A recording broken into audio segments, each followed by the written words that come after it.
नमस्कार दोस्तों, स्वागत है आपका आपके YouTube channel electrical by Sanjay पर। तो आज हम आरआरबी जेई के कंप्लीट एग्ज़ाम पैटर्न के बारे में डिस्कस करेंगे जो कि 2024 में आने वाला है। तो दोस्तों, इसका ऑफिशियल क्या प्रोसेस रहेगा, इसमें कितनी स्टेज रहेगी और एग्ज़ाम का पैटर्न कैसा रहेगा, वो सभी हम आज डिस्कस करने जा रहे हैं दोस्तों। तो वीडियो में दोस्तों अंत तक बने रहें। संक्षिप्त में मैं परिचय देता हूँ। मेरा नाम संजय है। मैं अभी सीनियर सेक्शन इंजीनियर के पद पर कार्यरत हूँ। जो 2018 में एग्ज़ाम कंडक्ट की गई थी रेलवे द्वारा, उसमें हमारा सिलेक्शन हुआ था, जिसका एग्ज़ाम 2019 में हुआ और उसका रिजल्ट जो है 2020 में आया था दोस्तों। वैलेंटाइन डे का दिन था, उस दिन रिजल्ट आया तो हमें बहुत खुशी हुई, हम सेलेक्ट हुए फाइनल मेरिट में। तो दोस्तों, आज हम डिस्कस करने जा रहे हैं आरआरबी जेई का एग्ज़ाम पैटर्न।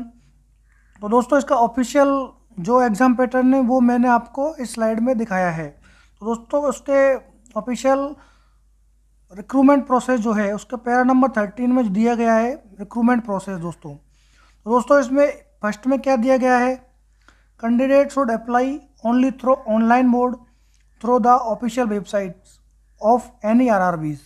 तो दोस्तों, सबसे पहले हमें क्या करना होगा, एग्ज़ाम के लिए हमें फॉर्म अप्लाई करना होगा दोस्तों, जो कि ऑफिशियल वेबसाइट्स जो हैं आरआरबीज़ की, उन पर उनकी लिंक प्रोवाइड की गई है, वहाँ से अपन उसको फॉर्म को अप्लाई कर सकते हैं दोस्तों। तो recruitment process L comprise the following stage. तो दोस्तों, जो रिक्रूटमेंट प्रोसेस है उसके कुछ दोस्तों स्टेज हैं। तो वो कौन कौन से स्टेज है उसके बारे में आज हम कंप्लीट डिस्कशन करने जा रहे हैं दोस्तों। फर्स्ट में हम डिस्कस कर रहे हैं first stage computer based test, जिसे हम CBT 1 भी बोलते हैं। तो दोस्तों, सबसे पहला जो स्टेज होगा हमारा CBT 1 होगा। ये जो है दोस्तों क्वालिफाइंग नेचर होगा दोस्तों, ओनली क्वालिफाइंग नेचर का होगा ये। उसके बाद में दोस्तों हमें एंट्री मिलेगी second stage computer based test के लिए, जिसे हम CBT 2 बोलते हैं दोस्तों, जो कि हमारे टेक्निकल सब्जेक्ट है उसके बेस्ड पर होता है दोस्तों ये। तो इसके बारे में भी हम वीडियो के अंत में हम डिस्कस करेंगे। और दोस्तों, जो हमारा CBT 2 होता है उसके आधार पर हमारे दोस्तों मेरिट बनती है, उसके आधार पर हमारा फाइनल सिलेक्शन होता है। CBT 1 के आधार पर हमारा फाइनल सिलेक्शन नहीं होता है। CBT 1 का मार्क्स ओनली क्वालिफाइंग नेचर होते हैं।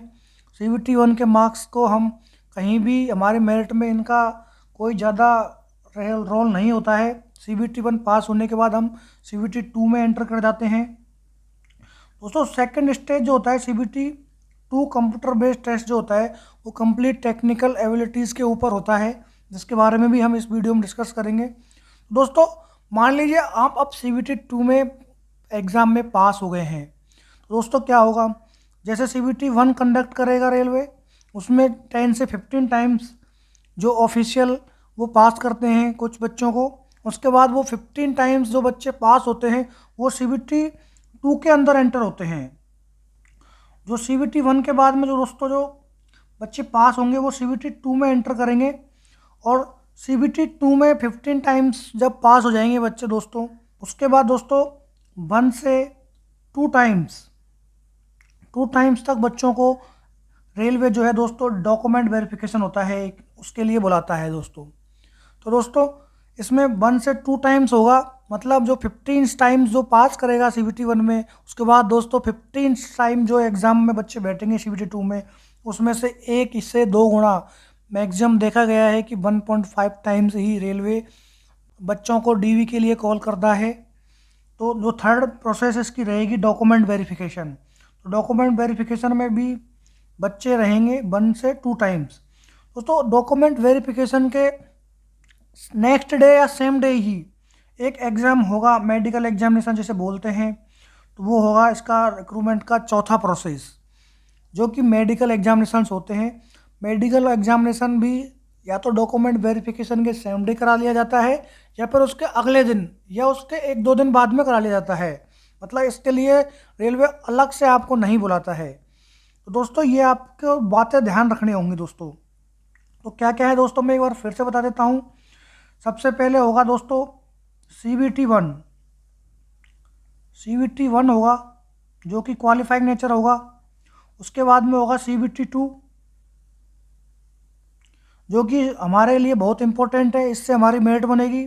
उसके बाद होगा दोस्तों DV, डॉक्यूमेंट वेरिफिकेशन और मेडिकल एग्जामिनेशन ME। ये दोनों एक साथ होते हैं।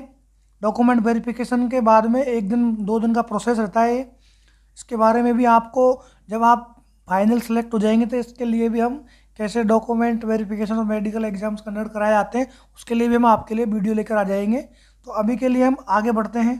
तो दोस्तों अब बात आती है कि स्टेज 1 में जो है क्या होता है। दोस्तों ये जो है स्टेज 1 जो है कॉमन होता है for all notified post on this CEN।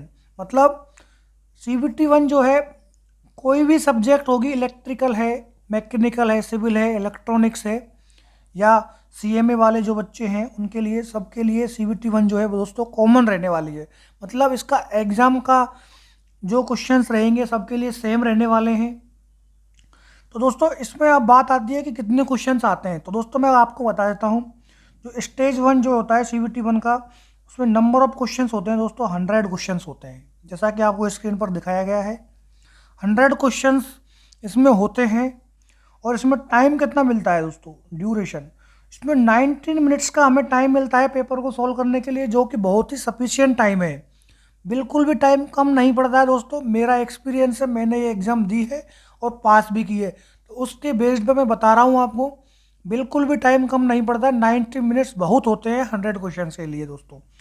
और दोस्तों जो 120 मिनट्स हैं, जो एलिजिबल PWD कैंडिडेट्स जो होते हैं दोस्तों, मतलब फिजिकली हैंडीकेप, जो विकलांग जो बच्चे होते हैं, उनके लिए दोस्तों 30 मिनट्स इसमें एक्स्ट्रा दिए जाते हैं। मतलब उनके लिए जो पेपर होगा 120 मिनट्स का दोस्तों ये पेपर हो जाएगा।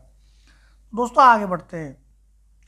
दोस्तों इसमें देखिए क्या लिखा हुआ है next, the stage 1 CBT is on screening nature.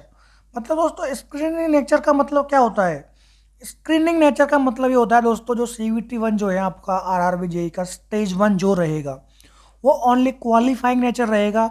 इसके मार्क्स मेरिट में नहीं जुड़ेंगे, ये मैंने आपको पहले ही बताया था, जैसा कि अपने ऑफिशियल नोटिस में लिखा हुआ है कि ये स्क्रीनिंग नेचर का रहेगा। इसमें ओनली 15 टाइम बंदे पास किए जाएंगे जो कि CBT 2 में अटेंड करेंगे। ठीक है दोस्तों। Standard of questions of for the CBT will be generally in conformity with the educational standard and the minimum technical qualifications prescribed for the post.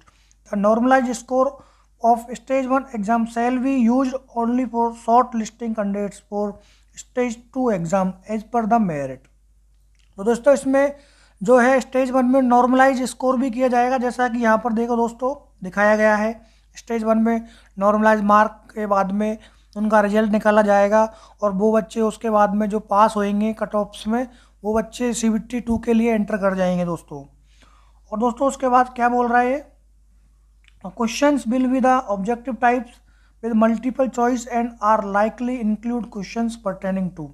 तो दोस्तों जो हमारा एग्ज़ाम जो है CBT 1 जो है ऑब्जेक्टिव टाइप में होने जा रहा है। जो 100 क्वेश्चन जो आएंगे कंप्लीट ऑब्जेक्टिव टाइप रहने वाले हैं, तो ये बात आपको ध्यान रखनी पड़ेगी। और वो क्वेश्चन जो रहेंगे मल्टी टाइप रहेंगे, मल्टीपल चॉइस जो रहेगा उस टाइप के क्वेश्चंस रहेंगे दोस्तों। तो दोस्तों हमने अभी बात कर ली कि एग्ज़ाम में कितने बच्चे पास होंगे, कितने क्वेश्चंस आएंगे, कितना टाइम मिलेगा, और CBT 1 जो है किस टाइप का रहने वाला है। अब हम बात करते हैं कि CBT 1 में जो 100 क्वेश्चंस हैं, जो 100 क्वेश्चंस हैं उनको टॉपिक वाइज कैसे डिवाइड किया गया है दोस्तों, उसके बारे में हम अब डिस्कस करेंगे दोस्तों। तो हम अगर पहला देखेंगे दोस्तों, सब्जेक्ट्स है, इसमें नंबर ऑफ क्वेश्चंस दिए गए हैं और मार्क ऑफ ईच सेक्शन का दिया गया है दोस्तों। CBT 1 की हम बात कर रहे हैं। तो फर्स्ट जो है दोस्तों है इसमें मैथमेटिक्स।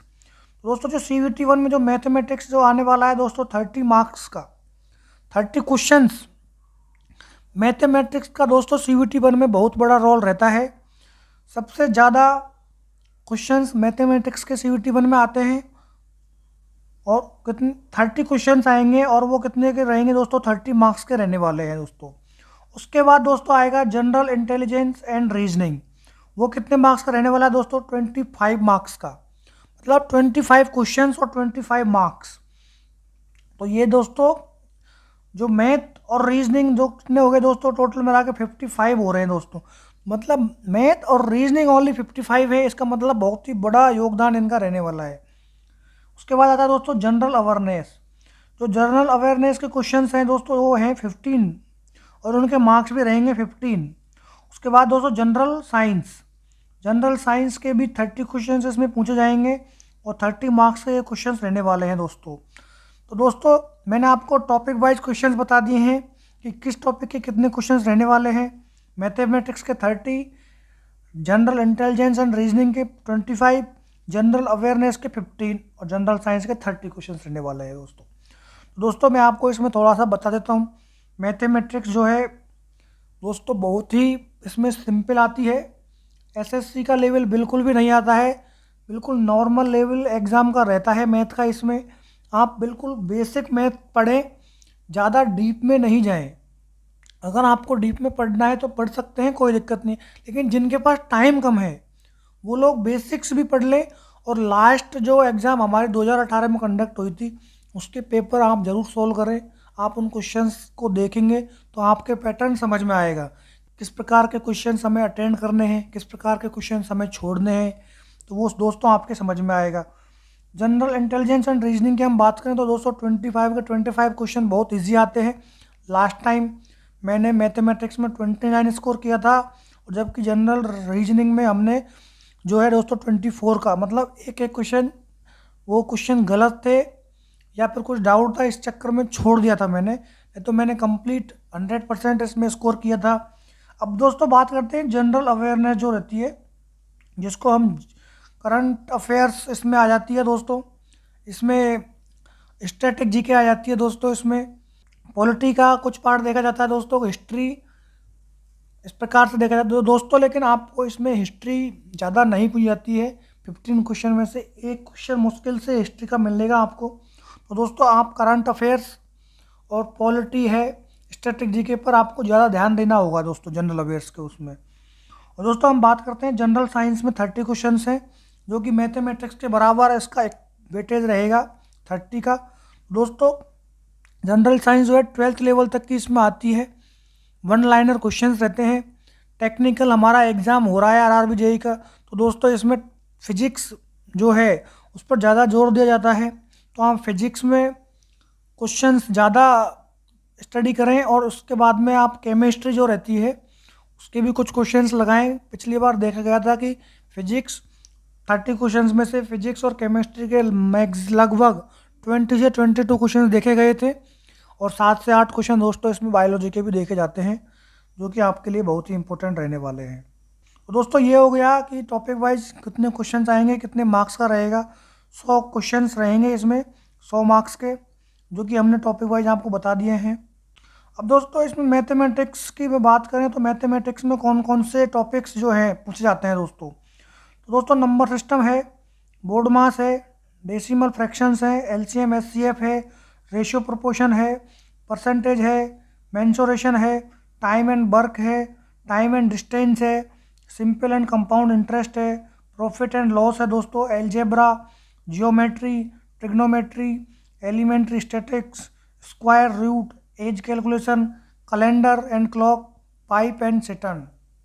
तो दोस्तों ये मैथमेटिक्स का इसका सिलेबस है दोस्तों। इसमें सबसे ज़्यादा बोर्ड मास, नंबर सिस्टम और दोस्तों रेशियो प्रोपोर्शन, परसेंटेज और SI compound interest and simple interest और ट्रिग्नोमेट्री दोस्तों। उसके बाद में दोस्तों पाइप और जो नाप धारा के क्वेश्चंस हैं, बहुत ही ज़्यादा रेलवे एग्ज़ाम में पूछता है, कुछ यूनिक टाइप के क्वेश्चन पूछता है, इसलिए आप ज़रूर से जो लास्ट एग्ज़ाम कंडक्ट हुई थी पिछले 30 सेट हैं दोस्तों, 30 के 30 सेट आपको प्रैक्टिस करने हैं, तब आपका मैथमेटिक्स में कोई भी दिक्कत नहीं आएगी। आपको समझ में आ जाएगा कि रेलवे किस प्रकार के क्वेश्चन पूछता है। एसएससी से इसका पैटर्न बिल्कुल अलग है, मैं आज आपको फिर से बता रहा हूँ, उसका लेवल अलग है, रेलवे का एग्ज़ाम का लेवल अलग होता है। आप एसएससी से इसका कंपेयर नहीं करेंगे। रेलवे के लिए आपको इसके जो जितने भी अब तक प्रैक्टिस सेट हैं आपको सब प्रैक्टिस सेट करने हैं, खुद से करने हैं दोस्तों। मेहनत आपको करनी होगी अगर आपको आरआरबी जेई का CVT 1 क्रैक करना है। टेक्निकल वाले जो बच्चे होते हैं उनके लिए नॉन टेक्निकल एग्ज़ाम क्रैक करना थोड़ा टफ होता है। इसलिए मैं आपको बता देता हूँ, ज़्यादा से ज़्यादा प्रैक्टिस करें, ज़्यादा से ज़्यादा क्वेश्चन सॉल्व करें दोस्तों। अगर आपको आरआरबी जेईई एक बार में ही करना होगा, क्योंकि हर बार वैकेंसी 3 से 4 साल या 5 साल का टाइम लेती है। अगर आप इस बार एग्ज़ाम में पास नहीं होंगे तो आपको 5 साल का लॉस हो जाएगा दोस्तों। तो आप दोस्तों अच्छे से प्रैक्टिस सेट निकालने हैं, ज़्यादा से ज़्यादा प्रैक्टिस करनी है दोस्तों। अब हम बात करते हैं जनरल इंटेलिजेंस एंड रीजनिंग की। तो दोस्तों जनरल इंटेलिजेंस एंड रीजनिंग में जो एनालॉजी है, अल्फ़ाबेटिकल है, नंबर सीरीज है, कोडिंग डिकोडिंग है, मैथमेटिकल ऑपरेशंस है, रिलेशनशिप है, जंबलिंग है, वेन डायग्राम है, डेटा इंटरप्रेशन है, कंक्लूजन है, डिसीजन मेकिंग है, सिमिलरिटीज है, एंड एनालिटिक रीजनिंग है, क्लासिफिकेशन है, डायरेक्शन स्टेटमेंट है, आर्ग्यूमेंट एंड एजम्पशन एटीसी है। जैसा कि दोस्तों मैंने पहले बताया था, जनरल इंटेलिजेंस एंड रीजनिंग का बहुत ही सिंपल क्वेश्चन पूछे जाते हैं। आप बस प्रैक्टिस सेट लगा लीजिएगा। हम भी आपको वीडियो प्रोवाइड करवाएंगे, CVT 1 के लिए प्रैक्टिस सेट आपको प्रोवाइड करवाएंगे। जल्दी हमारे चैनल पर आपको CVT 1 के लिए प्रैक्टिस सेट उपलब्ध करा दिए जाएंगे। कंप्लीट 100 क्वेश्चंस के मैं CVT 1 के लिए प्रैक्टिस सेट लेकर आने वाला हूं दोस्तों। जो जनरल अवेयरनेस है, जैसा कि मैंने आपको बताया था, नॉलेज ऑफ करंट अफेयर्स होने चाहिए, Indian geography, cultural and history of India including freedom struggle, Indian polity and constitution, Indian economy, environmental of issues and India, world sports and general scientific and technology development. तो दोस्तों इसमें Indian history का जिक्र किया गया है, लेकिन Indian history दोस्तों बहुत बड़ी है, आप इसको कवर नहीं कर सकते हैं एग्ज़ाम के लिए। तो दोस्तों मैं तो एक ही सजेस्ट करना चाहूँगा, इंडियन हिस्ट्री में ज़्यादा टाइम वेस्ट नहीं करें। कुछ क्वेश्चन जो पिछले एग्जाम पूछे गए हैं वो क्वेश्चन आप प्रैक्टिस सेट में लगा सकते हैं, वो आपके लिए बहुत अच्छा रहेगा, क्योंकि बहुत ज़्यादा टाइम कंजप्शन करती है हिस्ट्री। उसके बाद में जो करंट अफेयर्स है, इंडियन जियोग्राफी है, पॉलिटी है और इकोनॉमी है, इन्वायरमेंटल टाइप से के जो क्वेश्चंस रहते हैं वो आप ज़्यादा से ज़्यादा करें। स्पोर्ट्स रिलेटेड है, general scientific and technology development से रिलेटेड जितने भी करंट अफेयर्स और स्टैटिक के क्वेश्चन है दोस्तों, वो सारे क्वेश्चंस आपको लगाने होंगे दोस्तों। उसके बाद दोस्तों हम बात करते हैं जनरल साइंस की। जनरल साइंस दोस्तों फिजिक्स, केमिस्ट्री और life science up to 10th standard CBSE syllabus की ये बात कर रहा है दोस्तों। लेकिन दोस्तों मैं आपको बता देता हूँ कि जो है ये 10th स्टैंडर्ड तक की नहीं, ये 12th स्टैंडर्ड तक की पूछ लेता है, तो आप 10th स्टैंडर्ड पर ध्यान ना दें दोस्तों। जो सेक्शन की अभी हमने बात की थी 100 क्वेश्चन की, वो सेम वेरिएशन जो है जो एक्चुअल पेपर में आपको देखने को मिलेगा, जैसा कि इसमें ऑफिशियल नोटिफिकेशन में लिखा गया है। तो दोस्तों अब हम बात कर लेते हैं कि CVT 1 एग्ज़ाम के बाद में हमें मिनिमम मार्क्स कितने हमें प्राप्त करने होंगे, उसके बाद हमें कट ऑफ क्लियर करनी होगी दोस्तों। अगर हम बात करें कैटेगरी वाइज, तो जनरल के लिए दोस्तों जो है 40% मिनिमम क्वालिफाइंग मार्क्स हैं। EWS के लिए भी दोस्तों 40% है, OBC के लिए 30%, SC के लिए 30% और ST के लिए 25%। दोस्तों ये एक मिनिमम परसेंटेज है जो कि आपको एलिजिबल बनाती है एग्ज़ाम में पास करने के लिए। लेकिन दोस्तों ये इसका मतलब ये नहीं है कि आपके 40% मार्क्स आ गए तो आप नेक्स्ट एग्ज़ाम में क्वालिफाई कर जाएंगे दोस्तों, नहीं, ऐसा बिल्कुल नहीं है। इसके बाद में जो कट ऑफ्स आएंगी उसको आपको क्वालिफाई करना पड़ेगा, उसके बाद आप जो है नेक्स्ट एग्ज़ाम में एलिजिबल होंगे एग्ज़ाम देने के लिए। अब दोस्तों बात आती है स्टेज CVT 1 की हमने बात कर ली। CVT 1 में क्वालिफाइंग नेचर का रहेगा, 100 क्वेश्चन आएंगे, 4 सेक्शन रहेंगे, मैथमेटिक्स, इंटेलिजेंस, रीजनिंग, साइंस और GK जो करंट अफेयर्स वगैरह रहेंगे 4 सेक्शन में। उनके क्वेश्चंस में हमने बात करी थी 30 question math, 25 reasoning, 15 question GK और करंट अफेयर्स और 30 क्वेश्चन साइंस के। अब हम बात करते हैं दोस्तों स्टेज 2 CVT 2 के बारे में बात करेंगे दोस्तों। अब मान लीजिए आपका सिलेक्शन हो जाता है CVT 1 में, तो आप एंटर कर देंगे CVT 2 के लिए, लेकिन आपके CVT 1 के मार्क्स यहाँ पर काम नहीं आएंगे दोस्तों। अगर हम बात करें, देखिए दोस्तों मैंने जैसा कि पहले ही बताया था 15 टाइम जो बच्चे हैं पास होंगे, जैसा कि ऑफिशियल नोटिफिकेशन में यहाँ पर दिखाया गया है। CVT 1 में जो बच्चे जो पास होंगे, जो शॉर्ट लिस्ट होंगे सेकेंड स्टेज के लिए 15 टाइम्स होंगे दोस्तों। तो दोस्तों अब बात करते हैं स्टेज 2 में नंबर ऑफ क्वेश्चंस कितने रहेंगे दोस्तों 150 क्वेश्चंस CVT 2 में दोस्तों 150 क्वेश्चन आपको देखने को मिलेंगे। टाइम कितना रहेगा दोस्तों 120 मिनट।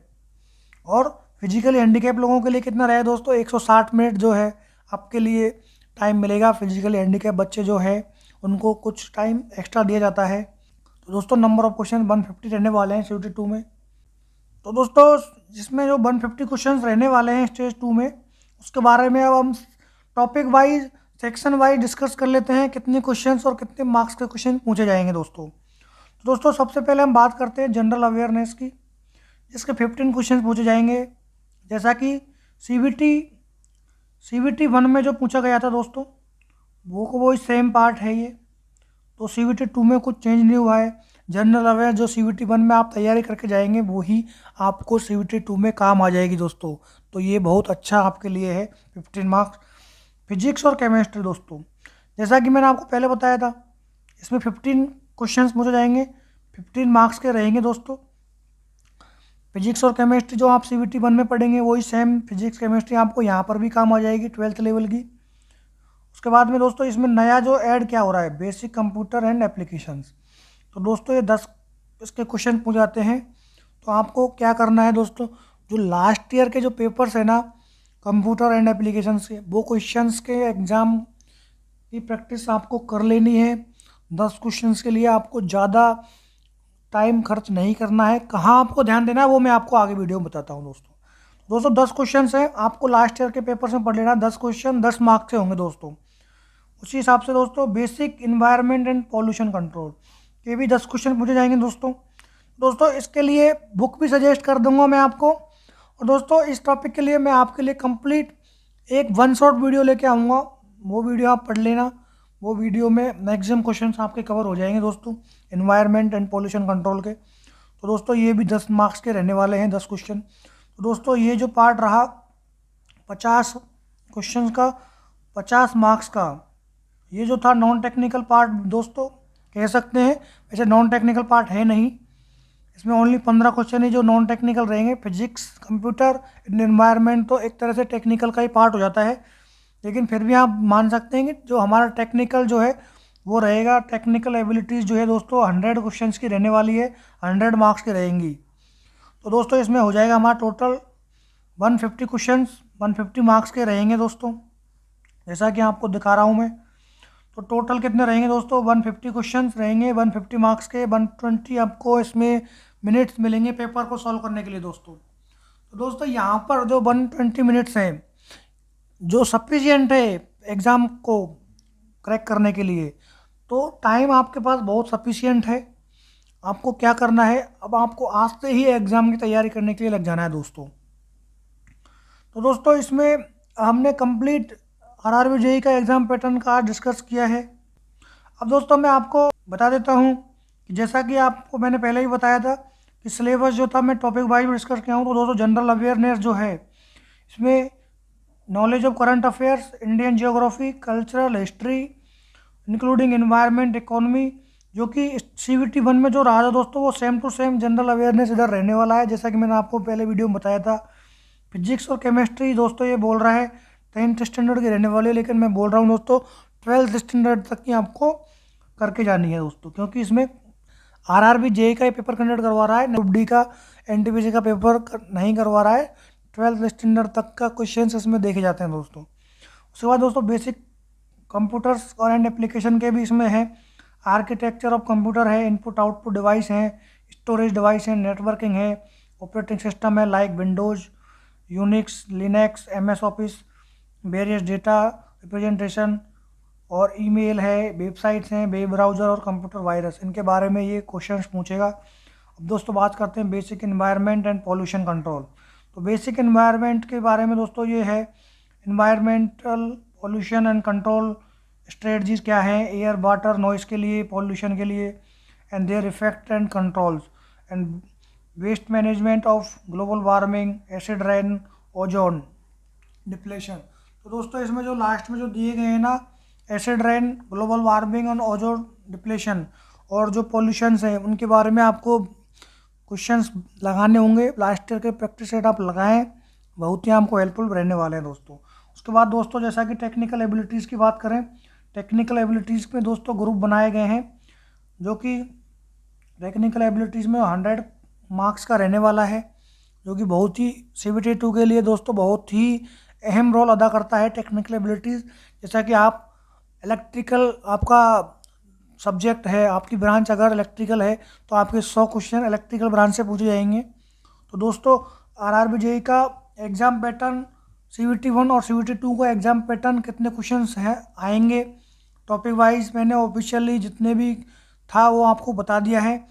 अब दोस्तों जो टेक्निकल एबिलिटीज़ का जो सिलेबस जो है हम आपको नेक्स्ट वीडियोस में सब्जेक्ट वाइज लेके आएंगे। दोस्तों मेरा चैनल है इलेक्ट्रिकल बाय संजय, जैसा कि आपको स्क्रीन पर दिख रहा है दोस्तों इलेक्ट्रिकल बाय संजय है, मतलब नाम से ही आपको पता है कि मैं आपको इलेक्ट्रिकल की कंप्लीट वीडियोस आपको यहाँ पर CBT 1 और CBT 2 के लिए प्रोवाइड करवाने जा रहा हूँ। तो दोस्तों जो मेरा एक्सपीरियंस 2018 के एग्ज़ाम में रहा था, मैंने किस प्रकार से एग्ज़ाम को क्वालिफाई किया, वो मेरा जो पूरा एक्सपीरियंस आपको मिलने वाला है electrical by Sanjay YouTube channel पर। तो दोस्तों आप हमारे साथ जुड़ें, हमारे चैनल को लाइक करें, शेयर करें और सब्सक्राइब करें दोस्तों, जिससे कि हम आपको RRB JEE की कंप्लीट जानकारी आपको टाइम टू टाइम प्रोवाइड करते रहें, जिससे हमारा हौसला बढ़े और हम आपको एकदम टाइम पे सटीक जानकारी सटीक टाइम पर आपको प्रोवाइड करेंगे दोस्तों अगर आपकी ब्रांच इलेक्ट्रिकल है तो आपके लिए तो बहुत बड़ी खुशखबरी है, क्योंकि मैं इलेक्ट्रिकल का तो कंप्लीट कोर्स इस पर प्रोवाइड करवाने वाला हूं। और नेक्स्ट वीडियो में आपको इलेक्ट्रिकल का कंप्लीट सिलेबस की जानकारी भी मैं आपको दूंगा। तो दोस्तों धन्यवाद। अब की बार रेलवे पार।